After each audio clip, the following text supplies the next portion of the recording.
आप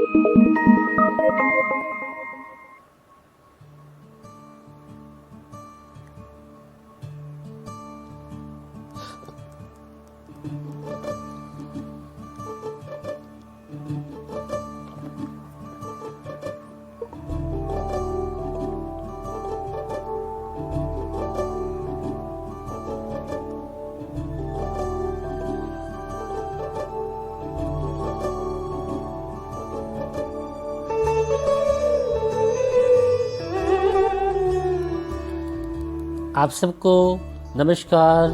आप सभी अच्छे होंगे। इन्हीं सभी उम्मीदों के साथ उपस्थित हूँ आप सबके बीच में आपका अपना विक्रम। जी हाँ, बहुत बहुत स्वागत करता हूँ आपके ही अपने channel music life with Vikram Chhabra music life में। आप सभी ने स्वतंत्रता दिवस बहुत अच्छे से बनाया होगा और आप सभी को स्वतंत्रता दिवस की ढेर सारी शुभकामनाएं। और यूं ही हमेशा आप सभी मुस्कुराते रहिए। आप सभी एक सजग सैनिक हैं, जो सरहदों पर सैनिक हैं उनको तो नमन करता हूं और साथ ही साथ उन कुर्बानियों को भी याद करता हूं जिन्होंने देश के लिए अनेकों कुर्बानियां दी और जिनकी वजह से आज आप और हम चैन की सांस ले पा रहे हैं। तो यूं ही मुस्कुराते रहिए, अपने दोस्त विक्रम के साथ हमेशा बने रहिए। अपने ही channel music life with Vikram Chhabra music life में हमेशा आपके लिए लेकर आते हैं, जी हाँ, संगीत संबंधी ढेर सारी जानकारियाँ और साथ ही साथ लेकर आते हैं आपके लिए खूब सारा मनोरंजन। जी हाँ, हम सिर्फ संगीत और संगीत की ही बात करते हैं, चाहे वो सॉन्ग की बात हो, चाहे वो शब्द गायन की बात हो, चाहे वो भजन गायन की बात हो। जी हाँ, चाहे वह लोकगीत की बात हो, चाहे वह राग की बात हो, चाहे वह ध्रुपद की बात हो, चाहे वह धुआं की बात हो, कैसा भी संगीत हो, सभी प्रकार की जानकारियाँ सिर्फ आपको इसी चैनल पर हमेशा मिलती हैं और मिलती रहेंगी। और बहुत बहुत धन्यवाद करता हूँ आप सबको इतना प्यार देने के लिए, स्नेह देने के लिए। यदि आपने अभी अभी हमारा चैनल ज्वाइन किया है तो इस चैनल को सब्सक्राइब करना मत भूलिएगा और वीडियो पसंद आने पर लाइक, कमेंट्स व शेयर तो बनता ही है, जरूर कीजिएगा ताकि आपके साथ साथ यह संगीत संबंधी जानकारी सभी तक पहुंच पाए। चाहे वो संगीत सीख रहे हैं, चाहे वो संगीत जानते हैं, चाहे वो संगीत समझते हैं, ये संगीत की दिशा में आगे बढ़ रहे हैं, सबके लिए हम लोग हमेशा कुछ ना कुछ लेकर आते हैं और हमेशा आते रहेंगे। तो आज बढ़ते हैं हम अपनी जानकारी की तरफ। जी हाँ, जैसे कि हमारी श्रृंखला चल रही थी स्वरलिपि पद्धति। जी हाँ, मैंने आपको स्वरलिपि पद्धति का महत्व बताया था, स्वरलिपि पद्धति का आधार बताया था पार्ट 1 में। आज मैं इसका पार्ट नंबर 2 लेकर आपके बीच में उपस्थित हुआ हूँ। तो बहुत बहुत स्वागत करता हूँ। वीडियो को स्किप मत कीजिएगा, वीडियो को पूरा सुनिएगा और देखिएगा ताकि आपको बहुत सारी जानकारियाँ मिल पाए और आप सभी को उससे कहीं न कहीं लाभ हो। धन्यवाद।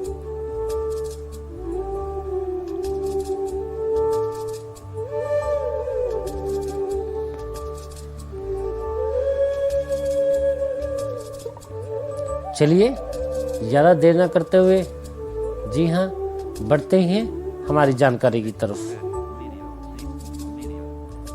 तो बात करते हैं स्वरलिपि पद्धति की। आज हम बात करेंगे अच्छाइयाँ व बुराइयाँ। जी हाँ, किसी चीज़ की भी अति जो होती है वो तो आपको पता ही है, वो कहीं ना कहीं बुराई बनकर हमारे सामने आ जाती है। किसी चीज़ की भी अच्छाई जो है वो हमेशा बनी रहती है।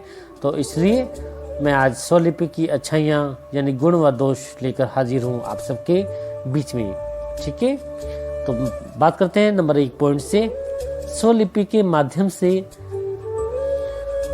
संस्था संगीत शिक्षा की सुव्यवस्था के व्यक्तिगत संगीत शिक्षा में विशेष लाभ पहुंचाता है।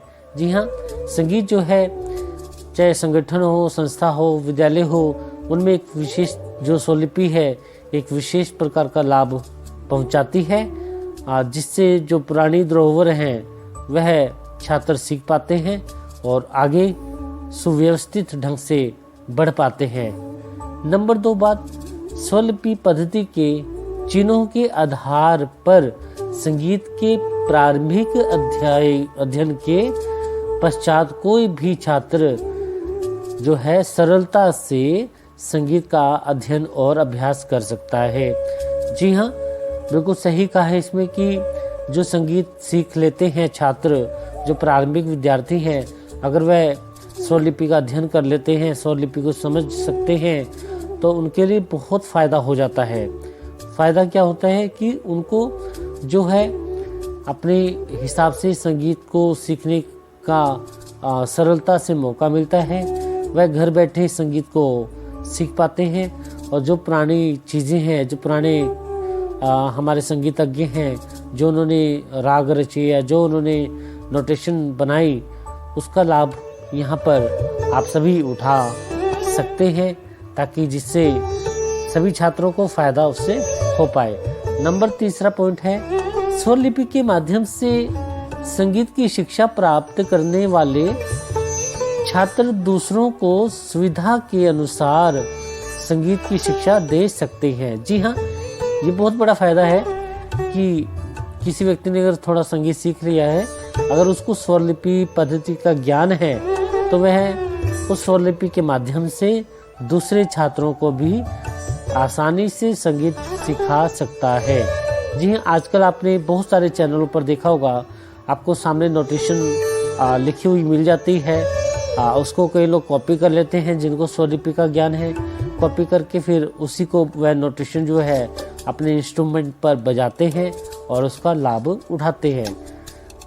नंबर 4, अपना विचार और भाव प्रकट करने के लिए जैसे भाषा की आवश्यकता होती है, वैसे ही विभिन्न गायन और वादन शैलियों की अभिव्यक्ति के लिए स्वरलिपि पद्धति की आवश्यकता होती है। जी हाँ, बिल्कुल ठीक है इस पॉइंट में कि जिस प्रकार से हमें अपनी भाषा हम बोलते हैं, अगर हमें अच्छी भाषा बोलनी है तो हमें व्याकरणिक ज्ञान होना बहुत ज़रूरी है ना। तभी हम सुव्यवस्थित ढंग से अपनी भाषा का प्रोत्साहन कर पाएंगे और आगे ट्रांसलेट कर पाएंगे, ताकि समझने वाले को कोई मुश्किल ना हो, वो आसानी से हमारी भाषा की प्रवाह को समझ पाए। इसी प्रकार से संगीत में भी स्वरलिपि पद्धति है जो संगीत को सुव्यवस्थित ढंग से बनाए रखती है और आगे इसको बढ़ाने में व्यवस्थित करती है। संगीत की जो प्राचीन जो धरोहरें हैं, उसको आगे लेकर जाने में काफ़ी लाभदायक है स्वरलिपि पद्धति। अगला पॉइंट है नंबर 5, स्वरलिपि की सहायता से बरसों पहले सीखी वस्तु दोबारा पुनः याद की जा सकती है। जी हाँ, बिल्कुल सही कहा कि जो प्राचीन जो हमारे कलाकार, जो संगीतज्ञ, जो संगीत शास्त्र लिख के चले गए, उनको आगे अनुसरण करने के लिए हमें स्वरलिपि पद्धति का ज्ञान होना अति आवश्यक है। तभी हम आगे बढ़ सकते हैं, तभी हम संगीत में कुछ ना कुछ आगे कर सकते हैं। नंबर 6, नेक्स्ट पॉइंट आपका, स्वरलिपि पद्धति से हमें पुराने घरानेदार गायकों की चीज़ें मिल सकती हैं। जी हाँ, बिल्कुल सही। इससे जो है पुरानी जो चीज़ें हैं वो हमें आसानी से मिल जाती हैं। जैसे आजकल एकल ज़माना है, या जैसे अब बीमारी थी कोरोना, इस प्रकार से सभी अपने अपने घरों में थे। अगर कोई संगीत प्रेमी ही संगीत सीखना चाहता है तो वो स्वरलिपि के माध्यम से घर बैठे अभ्यास कर सकता था और आगे बढ़ सकता है। तो नेक्स्ट पॉइंट है, किसी गायक अथवा वादक की शैली स्वरलिपि की सहायता से ही लिखकर सुरक्षित रखी जा सकती है। बिल्कुल, यदि अगर आपने कोई नोटेशन बनाई है, अगर आपको स्वरलिपि का अध्ययन है, स्वरलिपि का ज्ञान है, तो बड़ी आसानी से अपनी स्वरलिपि को आप रख सकते हैं। तो वह युगों युगों तक जीवित रहेगी और आने वाले आपके समय में आपके स्टूडेंट्स को, आपके छात्रों को उससे संगीत का काफ़ी लाभ होगा। 8 पॉइंट है इसका। 8 पॉइंट है, जिस छात्र को स्वरलिपि का अच्छा ज्ञान होता है वह काल के अनुसार बंदिश सुनकर उसे स्वरलिपि पद्धति में बांध सकता है। जी हाँ, जिन व्यक्तियों को स्वरलिपि का अच्छा ज्ञान हो जाता है, वह कोई भी नोटेशन बनाता है, कोई भी स्वरलिपि बनाता है, कोई भी स्वर मालिका बनाता है, तो उसको आसानी से वह लिखित रूप में उसको रख सकता है सुरक्षित, और वह हमेशा के लिए सुरक्षित हो जाएगी। नेक्स्ट पॉइंट आपका, कम से कम समय और श्रम से आप स्वरलिपि पद्धति को ज़्यादा से ज़्यादा बढ़ा सकते हैं, लिख सकते हैं और औरों तक भी इसको पहुंचा सकते हैं। जी हाँ, अगर जो है आप अगर औरों तक भी इस ज्ञान को पहुंचा सकते हैं ताकि उन सबको इसका लाभ हो, फायदा हो और आगे वो सभी बढ़ पाएँ। स्वरलिपि द्वारा वह वस्तु प्राप्त हो जाती है जो पर्याप्त श्रम करने पर भी साध्य नहीं प्राप्त कर सकता। जी हाँ, आजकल चाहे जितना मर्जी पैसा लगा लीजिए, कई बार वो चीज़ें नहीं मिलती हैं जो एक स्वरलिपि के माध्यम से मिल जाती हैं, क्योंकि जो कलाकार स्वरलिपि को रख गए आप उसको एग्जिट कर सकते हैं, वैसे का वैसे ही उसको उसका रूपांतरण कर सकते हैं, अपने स्वरों में ढाल सकते हैं। नंबर 2, 10वां पॉइंट इसका जो है, स्वरलिपि के द्वारा जिन रागों से संगीतज्ञ अपरिचित थे उनको भी वह आसानी से सीख सकते हैं। जी हाँ, बहुत महत्वपूर्ण पॉइंट है कि जिन रागों से या जिन भी शास्त्रीय गायकों से, शैलियों से जो आज के कलाकार हैं अनभिज्ञ हैं, अगर उनको स्वरलिपि का ज्ञान है तो उसको वह आसानी से प्राप्त कर सकते हैं। नंबर 11वां पॉइंट जो है इसका, स्वरलिपि की सहायता से दूसरे देशों में भी संगीत का प्रचार और प्रसार किया जा सकता है। बिल्कुल सही। देखिए कितने सारे फायदे हैं स्वरलिपि पद्धति के, लेकिन मैंने यही आपको हमेशा कहा है कि हर एक चीज़ की एक अति होती है, हर एक चीज़ की आदत एक बुरी होती है। जहाँ इसकी अच्छाइयाँ हैं वहाँ इसकी बुराइयाँ भी हैं, तो हमें इसका एक लिमिटेशन रूप से प्रयोग करना चाहिए, ना कि असीमित रूप से। सीमा में बंद कर इसका प्रयोग करेंगे तो आपको फायदा होगा, अगर असीमित रूप से इसका प्रयोग करना प्रारंभ कर देंगे तो आपको इससे असुविधाएं प्राप्त होंगी। जी हाँ, आपके कंठ में वो चीज़ नहीं आ पाएगी, आपकी जो कलाकारी है वो ख़त्म हो जाएगी, आप किसी चीज़ के अंदर एक बंद कर रह जाएंगे, आप वही रटी रटाई चीज़ों को गाते रहेंगे, उसमें आप कुछ नयापन नहीं दे पाएंगे, उस चीज़ को आप समझ नहीं पाएंगे। तो इसलिए कहता हूँ कि स्वरलिपि का ज्ञान होना बहुत ज़रूरी है, बहुत ज़्यादा ज़रूरी है, परंतु उसकी अति ना हो, तभी आपको उससे फ़ायदा होगा। ठीक है, अब बात करते हैं वही इसकी बुराइयों की। इसमें क्या क्या बुराइयां हो सकती है। पहला पॉइंट है कि सबसे बड़ी बुराई इसमें यह है कि इसकी जो पद्धति है इसने विद्यार्थियों को आलसी बना दिया है। जी हाँ, मैंने जैसे आपको बताया कि इसकी अति अगर हो जाती है तो विद्यार्थी आलसी हो जाते हैं, वो कहीं सीखने के बजाय घर बैठे कुछ चाहते हैं। बहुत सारे चैनल हैं जिन पे से नोटेशन पद्धतियाँ दे रखी हैं, उनको देख के वह लोग सीखते हैं, लेकिन अगर आप संगीत को सुनकर नहीं करेंगे तो आपको ज्ञान की प्राप्ति नहीं हो पाएगी, क्योंकि अधूरा ज्ञान तो अधूरा ही है। ठीक है, बेशक आपने स्वरलिपि पद्धति का ज्ञान है, आपने उसको एज इट उतार लिया, लेकिन उससे एक आलसी तो हो जाता है, आप नई नई चीज़ों से वंचित हो जाते हैं। नंबर 2 पॉइंट है इसका, स्वरलिपि का सहारा लेकर गाने से विद्यार्थी इस पद्धति के आदी हो जाते हैं। जी हाँ, मैंने पहले ही आपको बताया कि हर चीज़ की अति होती है, आदत बुरी होती है, तो इसकी आदत ना डालें। ठीक है, इस पर निर्भर ना रहें और इसको अपने अकॉर्डिंगली बनाएं कि आप कुछ नया करें तो इसको सुरक्षित रख पाएँ, ताकि आपको जो चीज़ें हमेशा के लिए याद रहें।